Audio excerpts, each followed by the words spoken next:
Audience. It is the 22nd of January, Wow. and I know we were hurtling through time.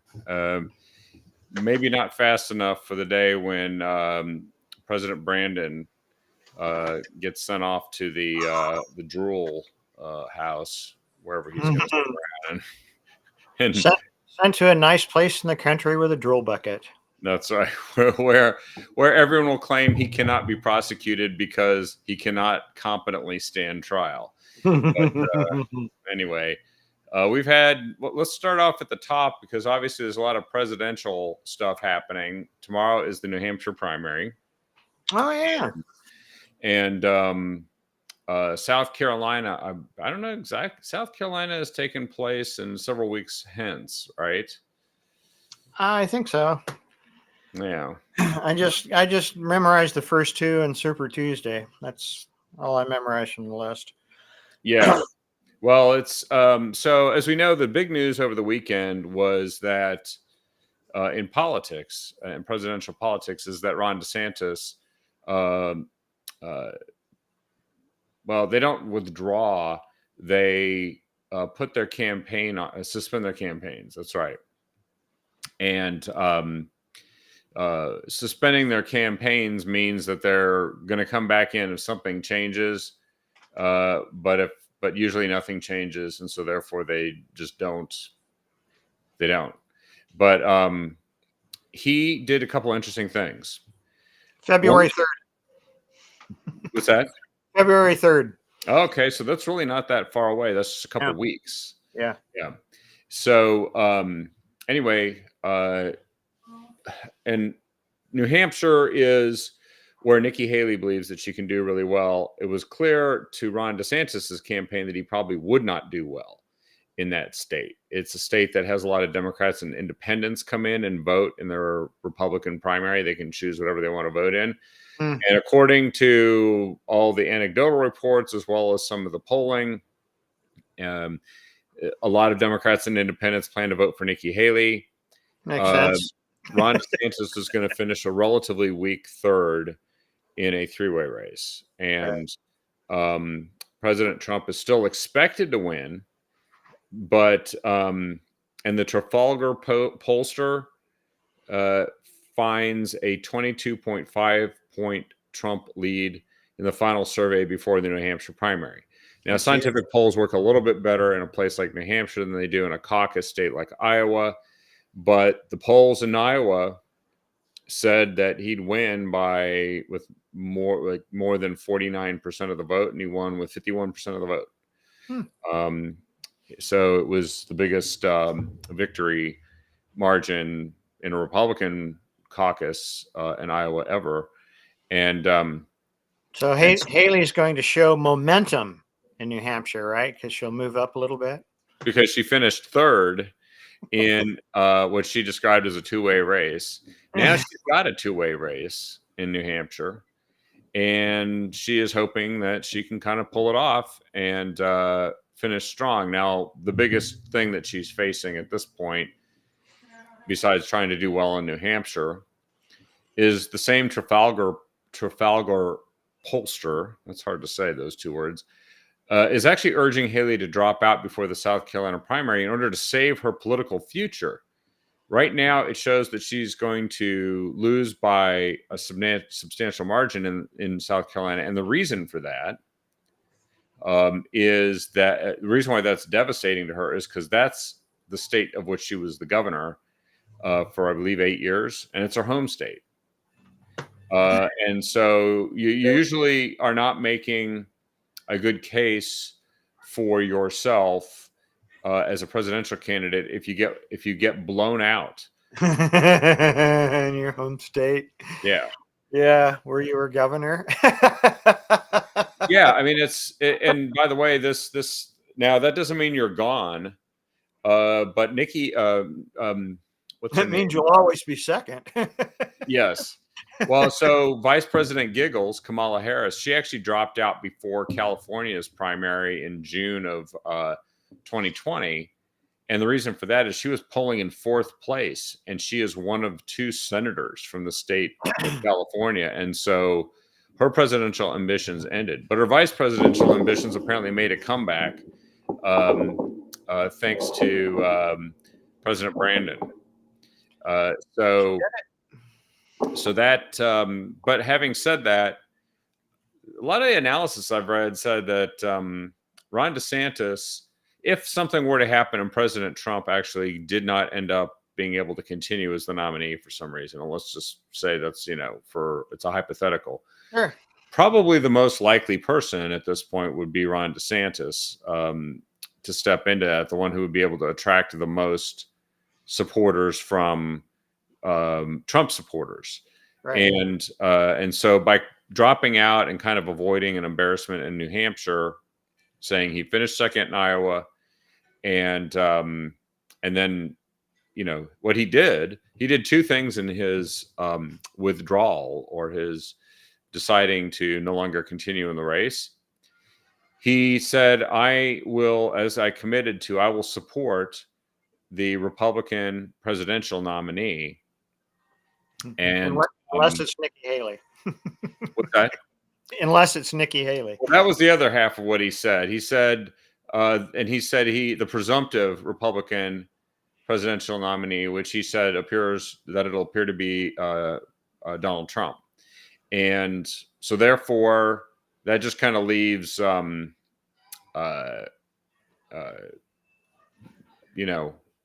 pretty obvious indirect endorsement of President Trump. That's a good way to become either a vice presidential pick, an option if something happens with President Trump, or a cabinet secretary or whatever, or a 2028 nomination prospect. Sure. Nikki Haley has kind of gone full sort of anti or never Trumper in much of her rhetoric. And I can cite examples, so I'm not just expressing an opinion. It's pretty obvious. And she has a lot of backing that's meant to attract Democrats and independents. Now, I was told that on Super Tuesday, there's 16 contests on, I think it's March 4th. 5th, yeah. And in those 16 contests, 12 of them allow Democrats and independents, or just non-Republicans, to vote in those primaries. So this is sort of her strategy: is survive, do as well as she can in New Hampshire, maybe outperform, survive, don't get blown out too badly in South Carolina, and then get to Super Tuesday and try to get Democrats and independents to decide what the Republican nomination is going to be in 12 of the 16 states and win some delegates. So there you go. That's kind of the latest in the whole race. And we've given you polling. We've given you a lot of information about the candidates and what's developed. And that's where the race is at. What are your thoughts at this point, David? Well, my thoughts have long been, since polling has shown, and the Iowa caucuses have at least proved thus far, and it sounds like New Hampshire will be no different, that DeSantis and or Haley are in the race in case something happens to Trump. I mean, there's there's a more than just a slight probability that something might happen to him. He might be jailed or whatever. It's difficult to say. And I think, Bobby said they know something we don't, and that's kind of what I was thinking, is somebody must know something about that. Why would you stay? Yeah.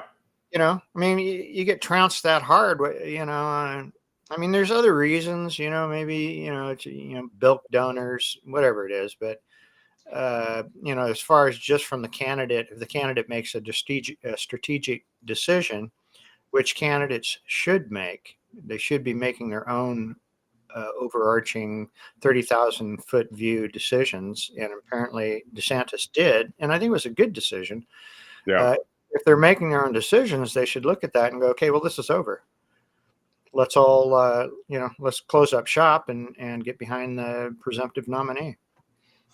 Well, and I think the only thing motivating them to leave the race is not concern for the party or defeating Joe Biden, but mostly damage to their political prospects by sustaining really bad defeats, underperforming expectations, and appearing to be perhaps not a real prospect if something does happen to the president, or something, an opportunity to be considered for vice president. However, Nikki Haley really hasn't. She's decided that she's not really going for vice president because she's done everything to piss off Huh. Trump, which is not really the greatest way to get. I mean, that worked on Joe Biden, but Yeah, well, I'm not sure she'd be a plus either. I don't think she would be a plus. I mean, I don't think it's one of those deals where, you know, she'll draw all the Democrats and he'll draw all the Republicans. I just don't think it works that way. I think, you know, I would imagine Trump's smarter than that, and he will pick a vice president. And I'm kind of curious who he will pick, but he'll pick a vice president who probably can bring in swing states. I mean, this is an electoral race. This isn't a popularity contest, not a popular vote. And that's how Trump won in 2016. He got the electoral victory. So there is something that's worth mentioning that did also develop, which relates to South Carolina, by the way, as well. Senator Tim Scott, who was a presidential candidate through the early part of this primary process, he's in a couple of debates. He has been a supporter of President Trump in the past. During the 2020 election, he was a prominent feature in the Republican convention and so on. However, he had withdrawn. His campaign just didn't catch wind. But he decided, after getting engaged to his girlfriend Mindy on Saturday, he was asked by President Trump to endorse President Trump, and he did that on Sunday. And he not only endorsed President Trump, but then went on a little media tour talking about why he was supporting him. And this would affect South Carolina because a current senator from South Carolina is Tim Scott. Yeah. So Mindy's a Trump supporter. Yeah, that's right. Exactly. Automatically. Well, you know what? I think Tim Scott's actually a pretty reasonable, open-minded guy. He's probably not telling her how to vote, especially if he wants the marriage to happen. No, I was inferring that maybe the engagement was contingent upon him endorsing Trump. Yeah, that could be. I actually heard his interview, and he said that he was asked on Saturday by President Trump to endorse him, but he said, "Mr. President, sorry, my Saturday's booked," and it was because he had planned to propose to his girlfriend. So that's what happened, which you got to respect that too. It's at the same time, a lot of this is theatrics. We know that if you're already in the lead in South Carolina, and then the South Carolina senator who ran for president, who's African American, so there's a lot of votes there to influence, endorses you, then it's probably going to turn into a bit of a juggernaut there. Yeah, it does not bode well for Haley, for sure.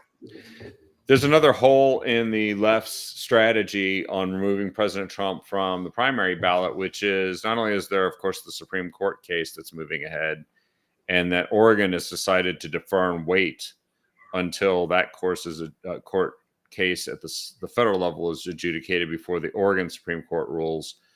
But a judge in Washington State has denied a request to remove President Trump from the Washington presidential primary ballot. So another state, it's failed. So it's really going to come down just to the handful of states. I think there's only a couple. I believe, is it Maine and Colorado are the two states. And of the two, only one has had a Supreme Court ruling that officially ruled to not allow him to be on the ballot. That's Colorado. So that's the source of the case. I believe Maine was just the Secretary of State deciding it. And the Maine Supreme Court has suspended that decision, basically pending a U.S. Supreme Court decision. So it's all coming down to the U.S. Supreme Court.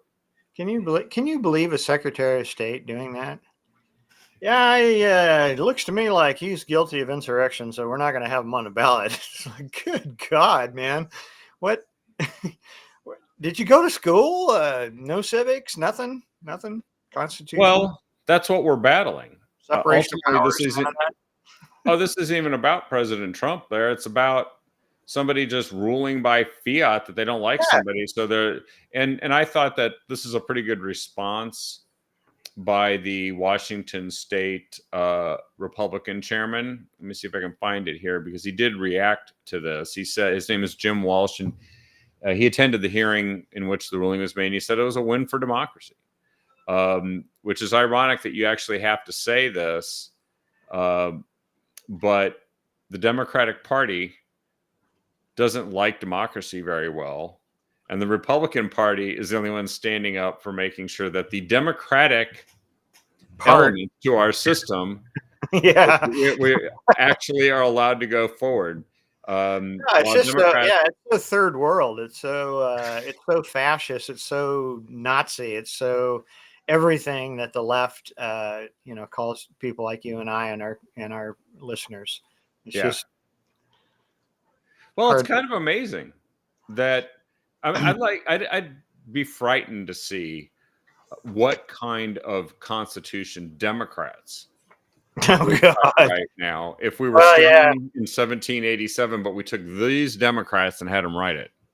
Well, have you ever read the Democratic Party of Oregon platform? Not in its entirety. Well, its entirety, I think, is one, perhaps two paragraphs, and I commend them for that, by the way. But it's just word salad. Yeah. There's nothing there. Nothing. Well, I know there's nothing about energy because that's not even important. No, energy's bad, Kevin. If you're a Democrat, energy's bad. It's bad. They should tell all the Democrats who couldn't get out of their homes and couldn't heat themselves and couldn't cook food, and the ones who went for all electric definitely couldn't do anything.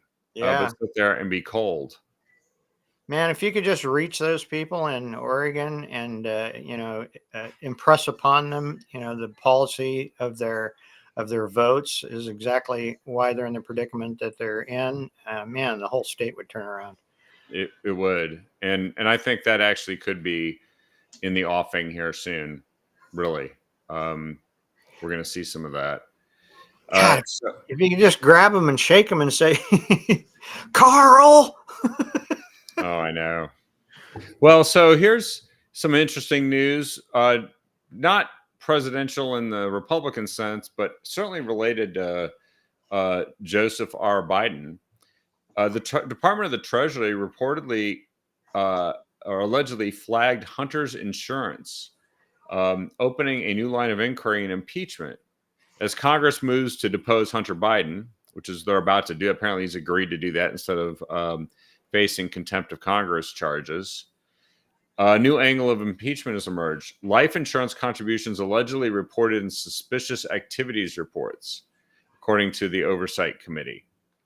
And so they're going to be asking Hunter Biden about this. I got to say, if he wasn't such a jerk, I'd almost feel sorry for just how many tough questions he's going to have to answer under oath. I actually don't think he'll answer them. I think he'll just say, yeah, he's a lawyer. He's a Democrat and he's a lawyer, and his dad is president of the United States. So so he's just going to ignore it, and they're going to say you have to answer. And he'll say I don't. And say on what basis, and he'll say I don't know. Maybe my Fifth Amendment, but I'm not sure, and blah blah blah.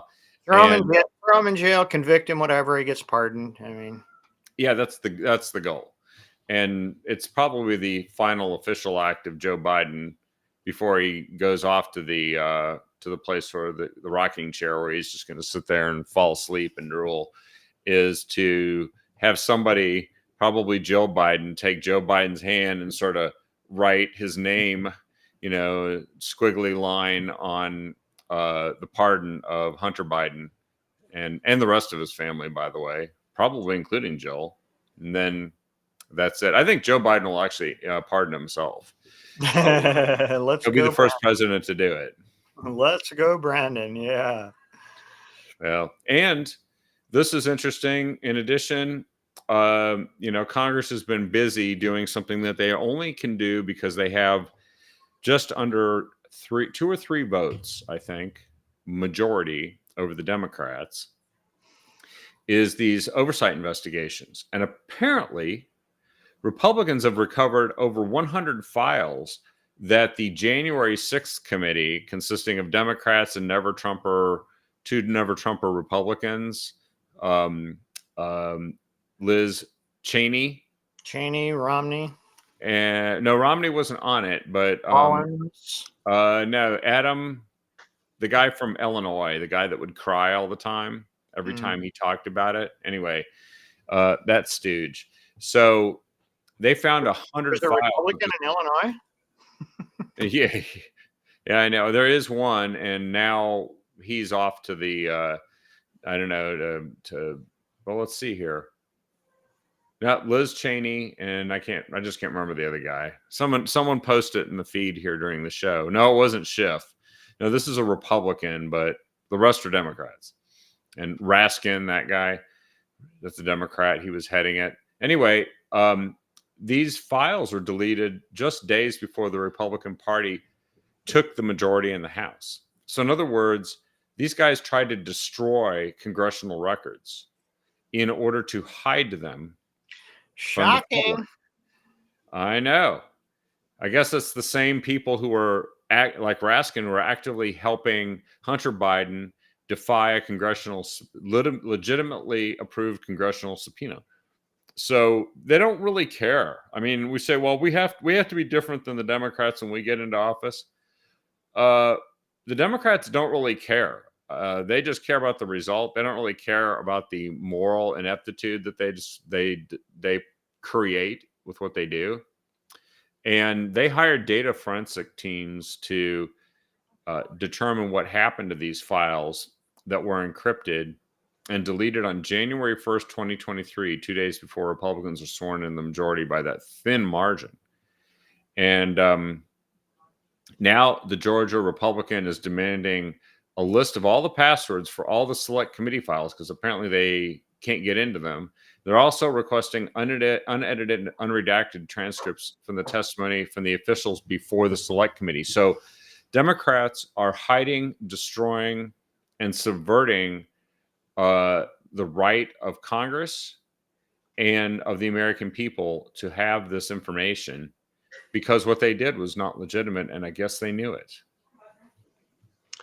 Yeah, well, God, I should be enraged and with an actual genuine and sincere shocked face, but I'm just not anymore. It just seems like that seems to be the SOP, standard operating procedure in Congress. Well, so here's what you do. For whatever reason, heads don't roll, Kevin. I'm not sure why. And they have the power to do it, Republicans, even by that thin margin. And here's what you do. If you're serious, is that you go and you say, okay, very simple. We are bouncing the people that have the information out of Congress. Eject them. And Adam Kinzinger, that's right. That's the Republican crying guy. Anyway, you bounce them out of Congress. You say, that's it. We're going to expel them from Congress if they do not hand over the information, and then we will subpoena the information and hold them accountable for that. That's what they should do. In fact, I think that's when they should reinstitute they have a jail cell in Capitol Hill that technically the speaker can order the sergeant of arms with the Capitol Police or something to go and actually physically arrest somebody on Capitol Hill who is in defiance of a subpoena. So you just subpoena it from these guys. If they don't turn it over, you hold a vote and you expel them. And then you just keep expelling people till you get to someone who actually turns the stuff over. If you don't like it, then too bad. That I think it's perfectly reasonable. And if we don't do that, then what we're saying is what they did has no consequences. Right. Yep. It's okay. Yep. Yep. Why won't they do it? That's, if you ask them, I guarantee you they'll say, well, we won't win an election if we do it. Yeah. Yeah. We'll lose an election by actually letting the Democrats get away with doing something that they would never allow Republicans to do. They would never, they would do whatever they had to do if a No, Republican was. Republicans don't even need to do it, Kevin. They'll manufacture what the Republican did. Yeah. They'll expel them for something that was made up, and they'll Yeah. talk about it for years. Yeah. And that's why we know that the fact that they're hiding this January 6th information has everything to do with the fact that they need the January 6th mythology to continue until the election, because that's Yeah. what it's all about. Yeah. It is. Now, here was a big ruling that relates to the southern border. The Supreme Court uh, was asked to rule on whether or not the state of Texas, which is trying to use the National Guard to guard the state of Texas from the being inundated across the southern border by the failure of the Brandon administration to enforce a southern border of any kind, and even encourage and welcome people to break the law and cross the border. And the Supreme Court actually ruled that the Biden administration may remove razor wire that was put up by the state of Texas to deter people from crossing that border. It's a 5-4 decision. Why? And I know it's puzzling. A 5-4 decision. I'm looking to see who they said voted the other way. It's not. It's a reversal, actually, of a Fifth Circuit Court of Appeals decision that had ordered border agents not to cut the wire, except in the event of an immediate medical emergency. So, despite the fact that we have 6-3 Republican-appointed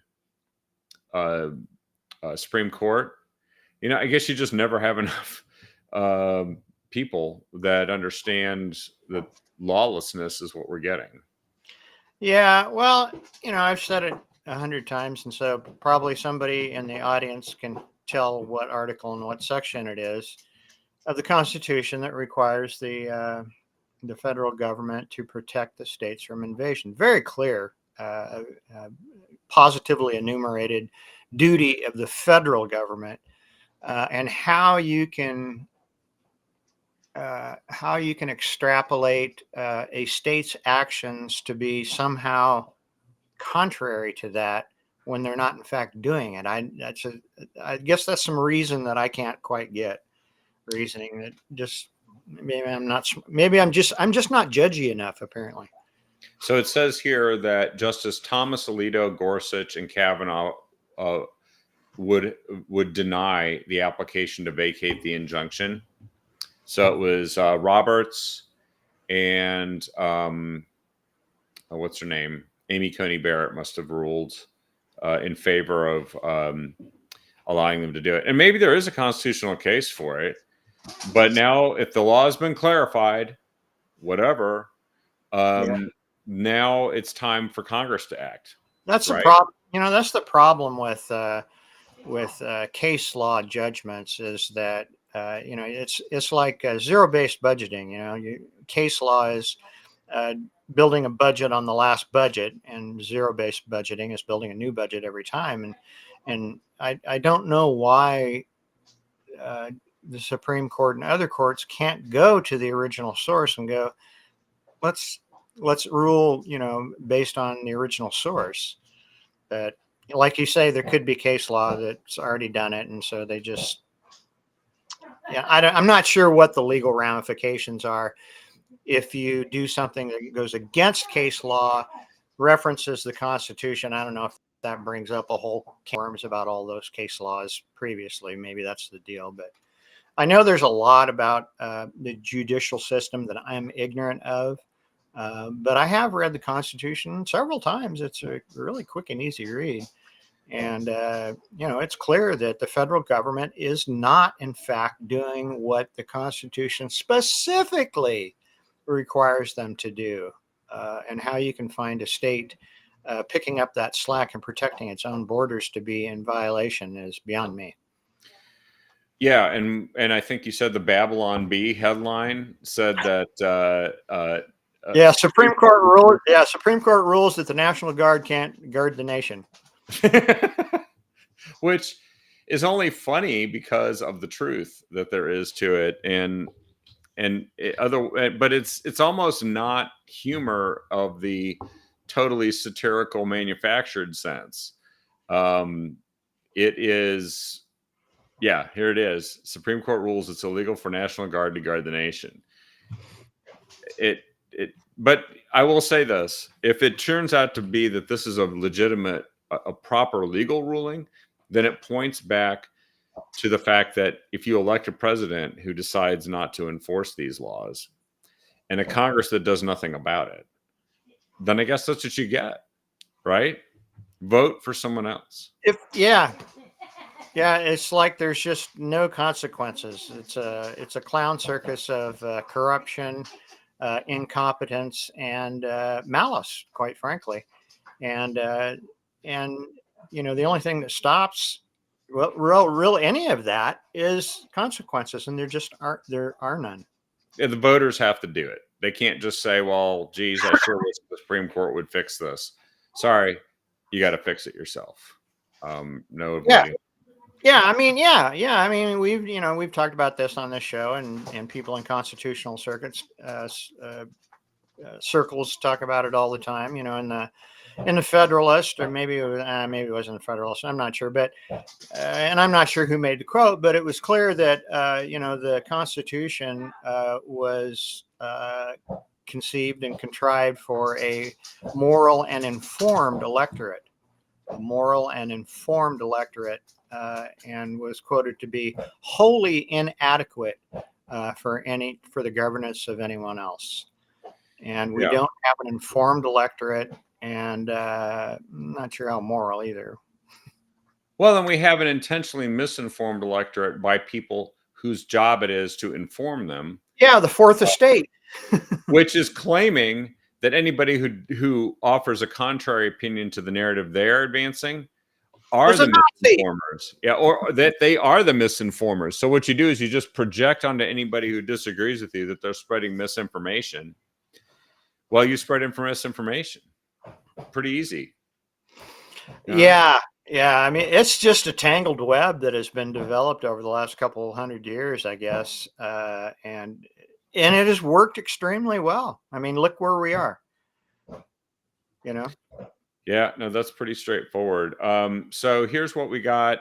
Some some veterans and military headlines. So this is something that the RNC put out. I thought it was pretty to the point. It said, "Will Biden remember fallen SEALs?" So 2 heroic Navy SEALs were declared dead this weekend following a 10-day search off the coast of Somalia. The pair went missing after a raid on a vessel thought to be carrying Iranian-supplied advanced conventional weapons, which, of course, they wanted to send either to the Houthis or Hamas. And because that's why you would catch them off the Horn of Africa, most likely the Houthis, right? Who have been using them against the United States. And this took place. Let's see, as of 10:20 a.m. Eastern time, Biden hadn't said a word about these fallen American heroes. No statement, no tweet, not a thing. It's not surprising.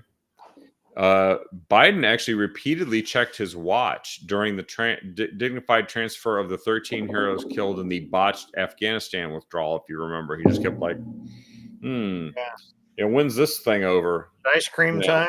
Yeah, get those bodies out of here. I got ice cream to go eat. What's this on my wrist? Yeah, what is this thing? I can't even tell what this says. Come on, man. And still refuses to say the names out loud of any of the 13 people that were killed because of him and his decision. He's actually snubbed a portion of a Medal of Honor ceremony honoring a Vietnam veteran and attempted to fire military personnel for refusing, of course, to take the COVID vaccine.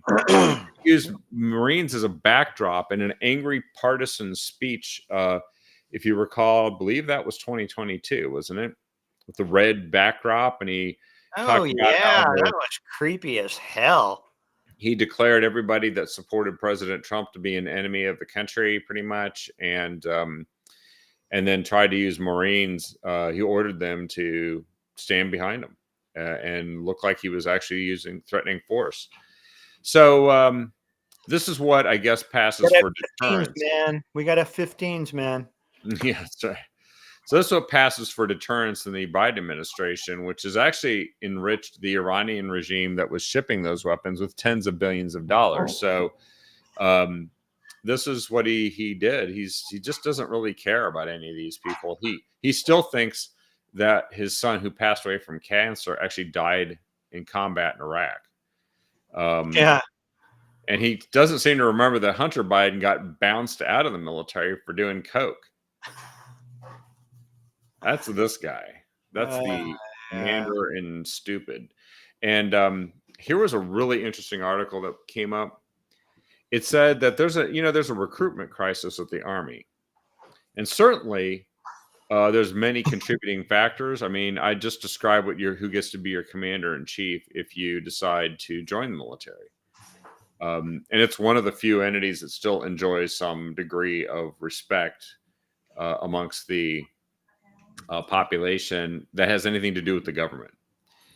But this article analyzes why there was a 43% drop in a specific category of recruits during the Brandon administration.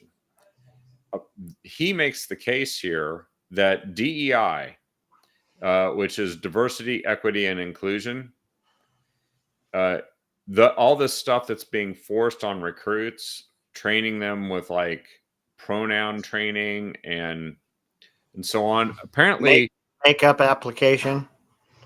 Yeah, exactly. And then running recruitment ads that spent fortunes on ad campaigns that feature lesbian weddings and doubled down on DEI as the answer to the recruitment crisis. In other words, recruitment was going down, so they said what we need is more DEI, and then calling everybody who's white in the military racist.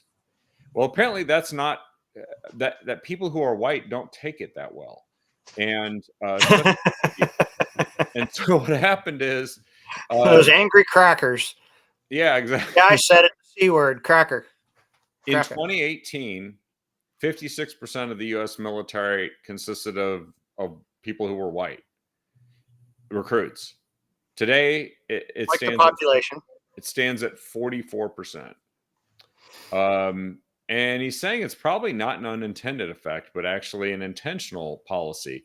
He points to Major General Kevin Vereen, the first black head of the Army Recruiting Command, said, "We are an army that wants to look like America." Well, I guess they'd have to fire him unless, 11% of all recruiting people, if he exceeds 11%, then he's exceeded the general population of America for African Americans. Yeah. Well, if you really wanted equity, then you would have to get rid of some of your overrepresented minorities. Victim groups. Yeah.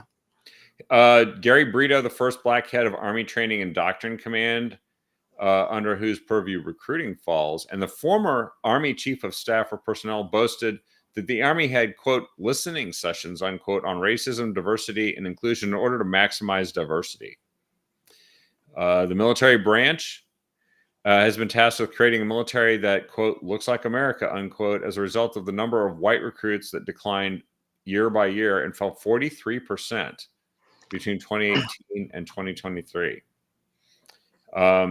So black and Hispanic recruits became a majority combined in the military, even though none of them represent a majority of the U.S. population. Yeah. And this guy, Daniel Greenfield, makes the case pushing white men away with DEI struggle sessions and affirmative action quotas and mandatory pronoun training was supposed to open the door to minorities who are being, quote, blocked, unquote, by the whiteness of the military from joining up and serving. But minorities are apparently not showing up. What they did is they In other words, they experienced a greater shortfall of 10,000 recruits after taking this brilliant strategy. And Army Secretary Christine Wormuth, a real Patton-like figure, I'm sure. She said, we're strategically deploying recruiters to communities across the country based on demographics, ethnicity, race, and gender, instead of based on where they can get recruits. They apparently 40% of the military recruits come out of the South and 44% come from rural areas. The Army began instead recruiting in underrepresented cities like Baltimore, Minneapolis, and New York City. And of course, that's when the recruiting plummeted. Wormuth, who started as a Clinton intern, complained that, quote, today, more than 80% of recruits come from military families. There is a risk of developing a warrior caste and only 1% of the population serves in the military, unquote.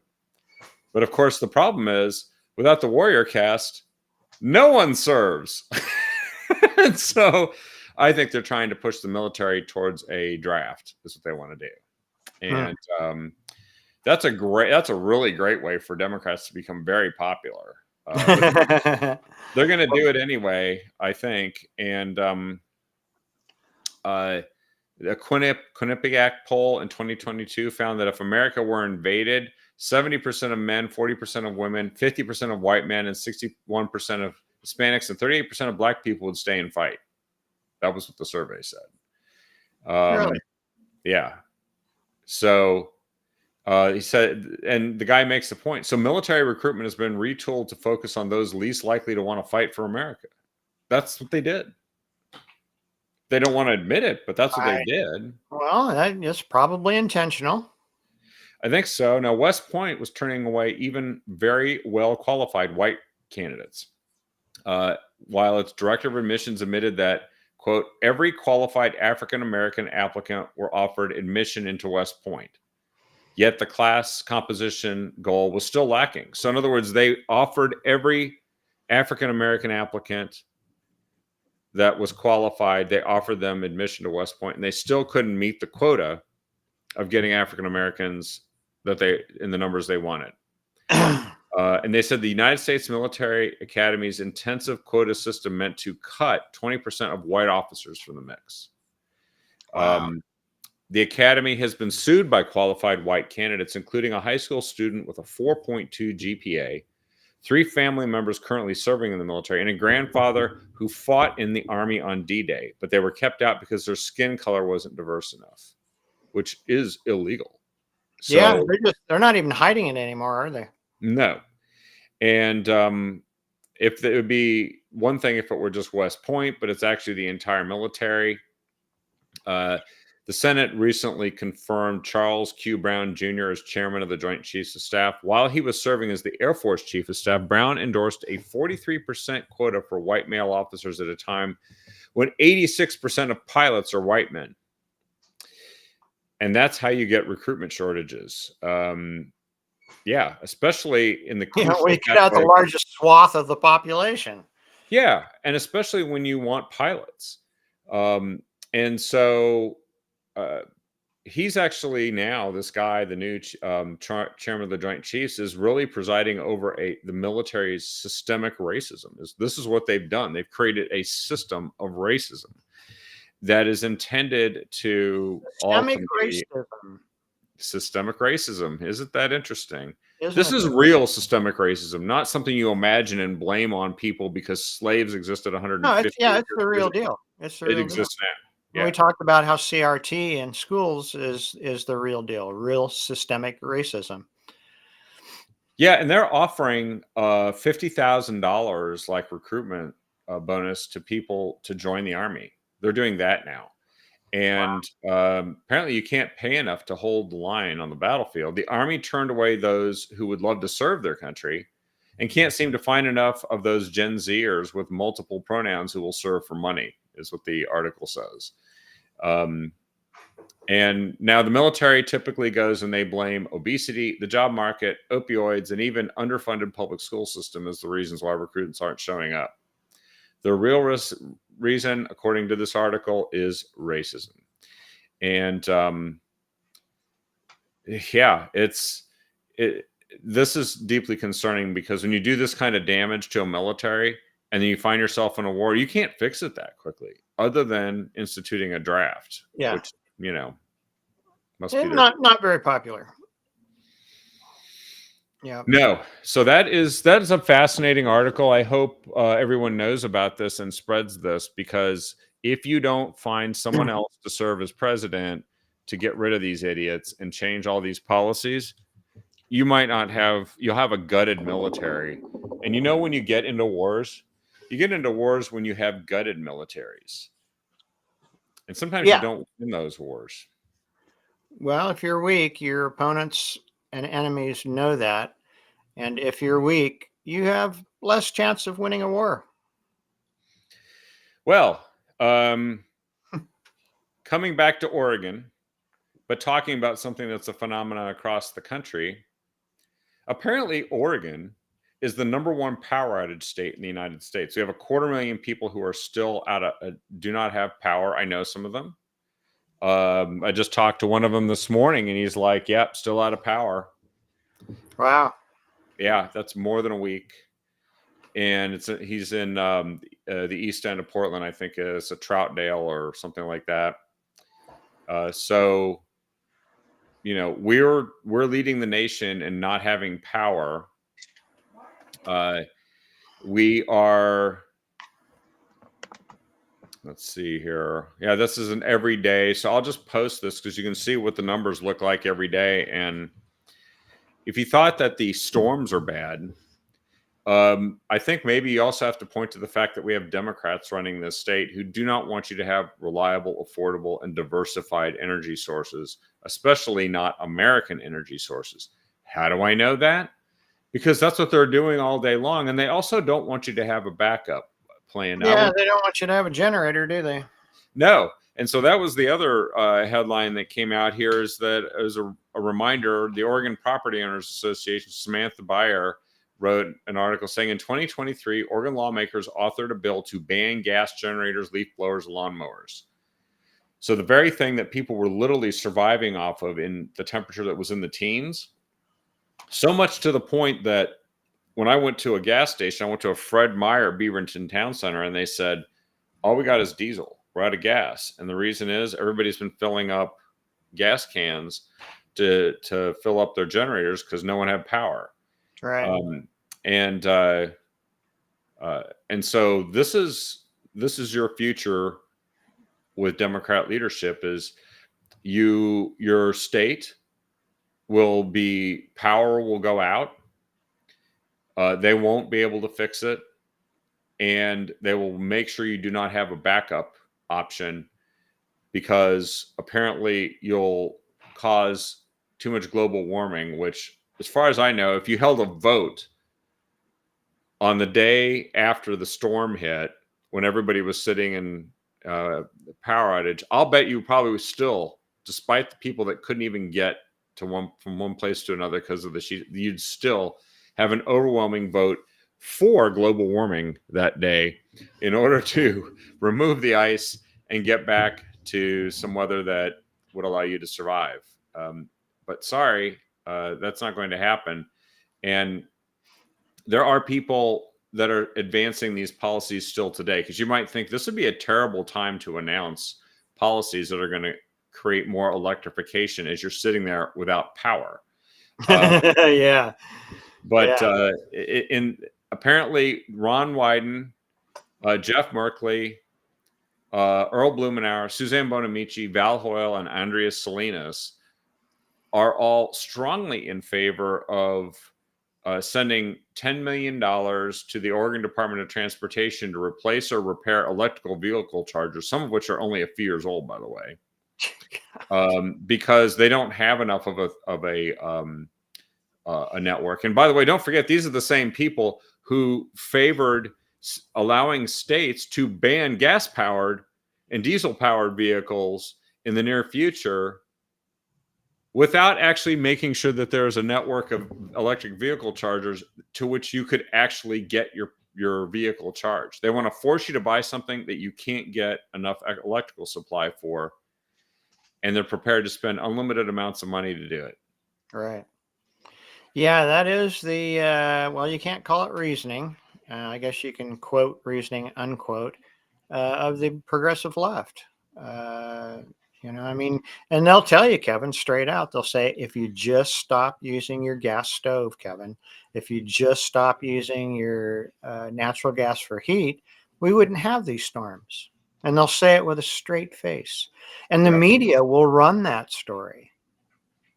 I And mean, I just saw, we haven't done this for a while. I think I did the show with you. Maybe it was somebody else, but where you Google climate change and then just read the headlines from all of the returns on it. But one of the headlines I saw the other day from a local media station was that uh, it was the article. I didn't read it, but the headline seemed to indicate that it explained to you how uh, global warming or climate change can cause these storms.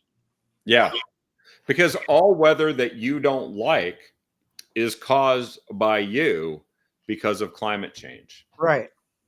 Right.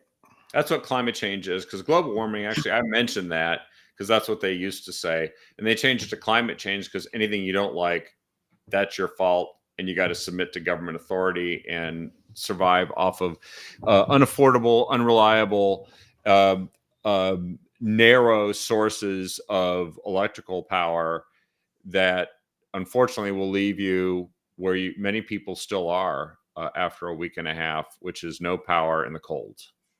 Now, here's Yeah, something for a interesting. week. For a week. And damn it, and damn, we did not get your generators banned. Yeah. So, Yeah, that's what we should be doing is finding out every person who bought a generator and just send them. Here's the people who wanted to ban your generator. Maybe you there don't you want to go. vote for them.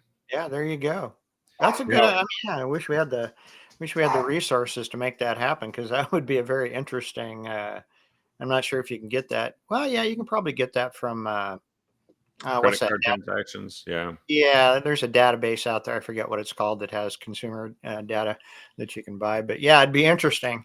Be Well, interesting and timely. here's something. So Representative Val Hoyle in the 4th District, who has obviously got her issues with corruption and concealment of public records and pay to play stuff with certain companies like called Lamoda. Here's her quote. I'm pleased to announce this significant grant to repair and replace EV chargers in Oregon. This will improve the reliability of our existing charging infrastructure and help promote environmentally friendly travel, paving the way towards greener, more sustainable transportation options in our state. The biggest city in our district, Eugene, 70% of those people opposed the idea of banning the natural gas hookups. Yeah. That Tone doesn't. deaf much there, Val? Tone deaf much? Yeah, I think. I mean, the rest of them have said this stupid stuff too, but uh, this is apparently what they believe the bipartisan infrastructure law is meant to do. The only thing I'm sure of is that what Val Hoyle just said, it will not happen. They will spend all this money and they'll end up with a bunch of broken chargers in places that people can't use them, that won't charge their vehicle adequately or will take forever or won't fully charge them. Those are all the stories I've read about this because there's only one entity that actually has produced a substantially good and extensive charger network, and it's Elon Musk and Tesla, right? Yeah. Which wasn't using government money to do it. They did it because they were selling electric cars that they wanted somebody to be able to recharge, and they charge in like 20 minutes. Excuse me. So this is the government's not going to fix Yeah, this. that evil billionaire. He is. I know that Tesla's strategy is they want to manufacture the car, sell the car. There's no dealership network. They want to service the car, so there's no independent network for that, and they want to do the chargers. I mean, it makes perfect sense. I mean, I've heard. I think Alan Alley explained that if you are going to buy an electric car, and he likes them, and I don't care if you like them or not. I don't care. Yeah, they have positive and Buy one negative. if you want. I don't really care. But he says if you're going to buy one, buy a Tesla. because they have, the infrastructure to support it. You know, They do. it wouldn't surprise me at some point in time when the electrical grid is stressed and brownouts and blackouts are commonplace that Elon Musk will, in fact, install diesel generators at these places to charge his damn cars. Because that's what you do. That's what you do when you actually care about the customer rather than care Right. about a political narrative. Meanwhile, Val Hoyle and the rest of these idiots love giving more money to the government to go do something that the government's not good at and will fail at, guaranteed. Yeah, there's And you nothing. spoke of car dealerships. Car dealerships have been forced by the federal government through their manufacturers to sell EVs. And what they're ending up with is lots full of EVs that people don't want to buy because they aren't Teslas. And so what's happened is the car dealerships are starting to fight back. They're saying that it's their tap the brakes initiative, which is they want to send a message from all these dealers that are selling gas powered vehicles that people actually want. They want to send a message that the Brandon administration has got to stop this stupid crap. And at nearly 4,500 dealerships representing all major auto manufacturing brands from every state, I'm pretty sure, except for Tesla, recently signed a letter to President Brandon telling him to tap the brakes on his proposed electric vehicle mandate based on lack of consumer demand. People don't want them. Yeah. It's, the U.S. government has a long history of meddling in and basically destroying the automobile industry. Yeah. There's no, automobile, they're hamstrung, they're unable to build and sell what customers want to buy because it's just been progressively outlawed. And it's a ridiculous, it needs to be, you remember when Reagan deregulated the airline industry? Yeah. And I read an article it was on behalf of one of the airlines or maybe by one of the airlines. They were bitching about it because because fares had been cut to a third of what they were before, and they just weren't making the kind of money they used to. Well, who wins with that?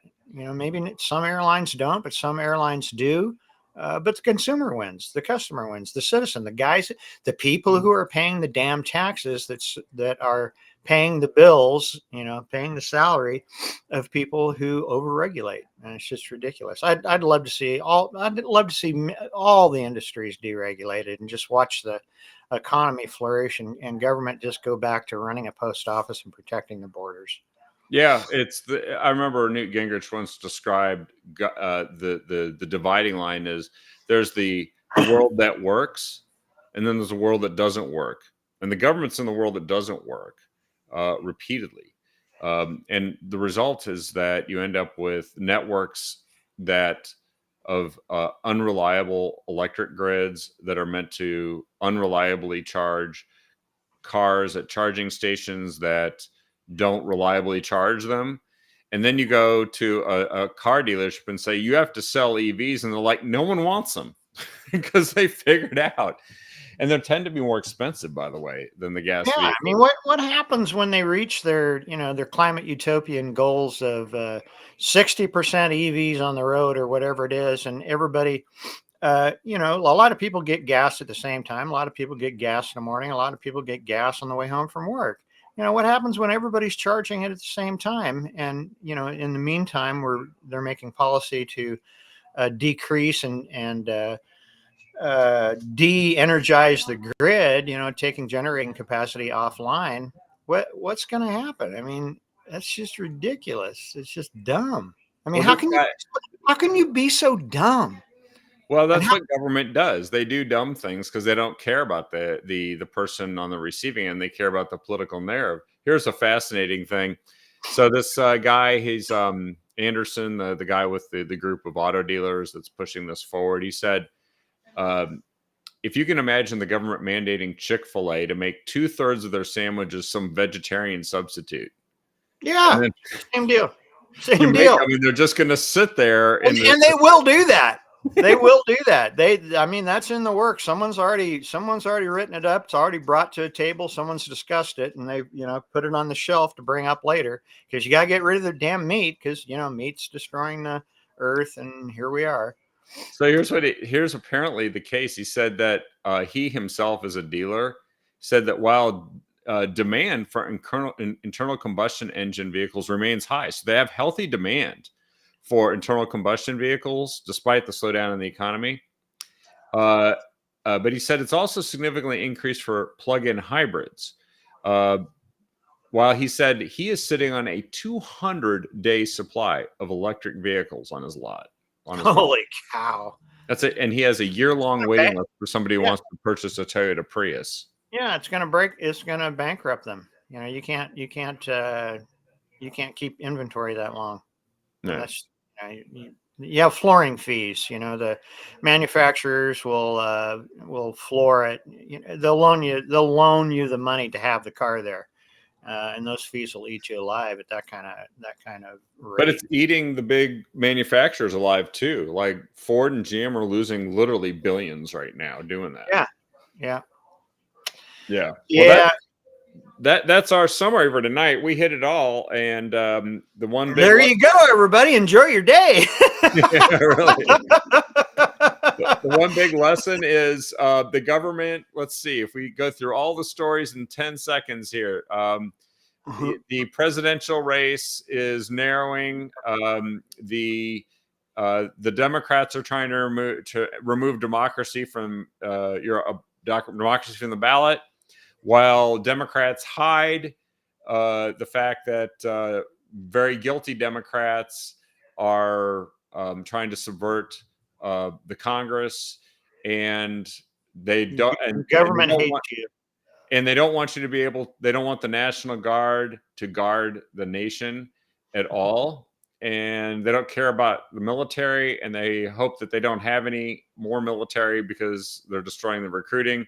While meanwhile, enjoy Oregon, you're the leading state without power, as they take away your gas generators and force you to buy EVs that you can't charge anywhere, which the government will never solve.